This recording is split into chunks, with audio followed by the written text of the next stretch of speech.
I never thought I'd be the guy writing one of these stories. You know, the type where life spins out of control and before you know it, you're in the middle of a personal hell, seeking validation from strangers on the internet. But here I am. I don't even know where to begin. Maybe at the moment I caught her. Yeah, that's a good place. We were married for 7 years and I thought everything was fine. My wife, Emma, was everything to me. We were the couple people envied, or at least that's what I thought. I worked a lot, but it was to build a life for us. I thought she understood. I thought she was happy. Turns out I was wrong.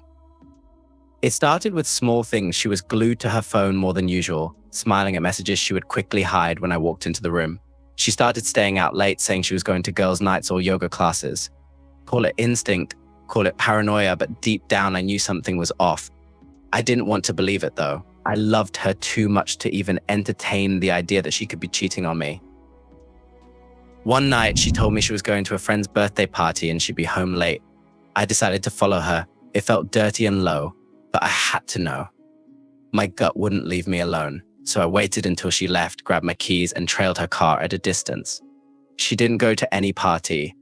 No, she drove straight to a bar on the other side of town, a part of the city we rarely visited. She parked, and I watched as a younger guy, mid-20s, lean with that cocky confidence, greeted her with a kiss.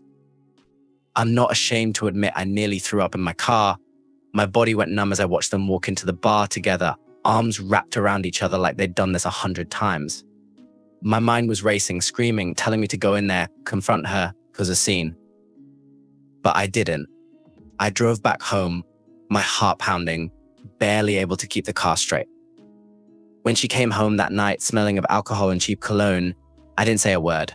I couldn't. It was like someone had cut my vocal cords. But my brain was already working overtime. I knew this wasn't going to end with a simple confrontation or some couples therapy. No, I wanted her to pay, and I wanted him to pay too. That's when the plan started to form. I'm not proud of what I did, but I don't regret it either. I wanted nuclear revenge, and I got it. The first thing I did was gather evidence. For the next few weeks, I played the role of the loving husband, all while tracking her every move. I installed tracking software on her phone, hired a private investigator, and built a mountain of evidence that would make a lawyer salivate. I learned everything about the guy she was seeing. His name was Ryan, a personal trainer at some fancy gym downtown. He was 6 years younger than her and had no idea she was married. I knew this wasn't going to end with just exposing the affair. That would be too easy. I wanted to ruin them both, and I had the perfect opportunity to do it. Emma and I had joint finances. I handled most of the accounts because, well, she wasn't great with money. I also knew she had been hiding a secret stash of cash she thought I didn't know about. Perfect. I started slowly draining our joint accounts, funneling the money into a separate account she didn't know existed. At the same time, I took out a couple of loans in her name. She'd never noticed the difference. After all, she was too busy with her little toy boy to pay attention to our finances. Step 2 of the plan was Ryan. I found out where he worked and started going to his gym. I didn't confront him right away. No, that would have ruined the fun. I befriended him, played the clueless older guy looking to get back in shape. We chatted, joked, and I even hired him for personal training sessions. He had no idea who I was, and I loved every minute of it. During our sessions, I'd casually drop hints about my crazy wife who was making my life difficult. He sympathized. Oh, if only he knew. One night, I made sure to leave town on a business trip. I knew Emma would take the opportunity to invite Ryan over to our house. I had cameras set up, and let's just say I caught everything. And I mean everything. They didn't even make it to the bedroom. The couch, the kitchen counter, the shower, they defiled every part of my house. And I had it all on tape. The next day, I sent the footage to Ryan's gym, anonymously, of course.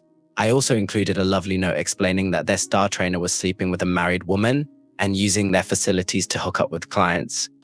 Ryan was fired on the spot. His career ruined. Then came the final blow. I confronted Emma with the evidence. She denied it at first, crying, begging, saying it was just a mistake, but I didn't let her off that easy. I handed her divorce papers and told her I'd be taking the house, the cars, and oh yeah, her secret stash of money. Gone. She looked at me like she didn't even know who I was anymore, and maybe she didn't. Maybe I didn't either.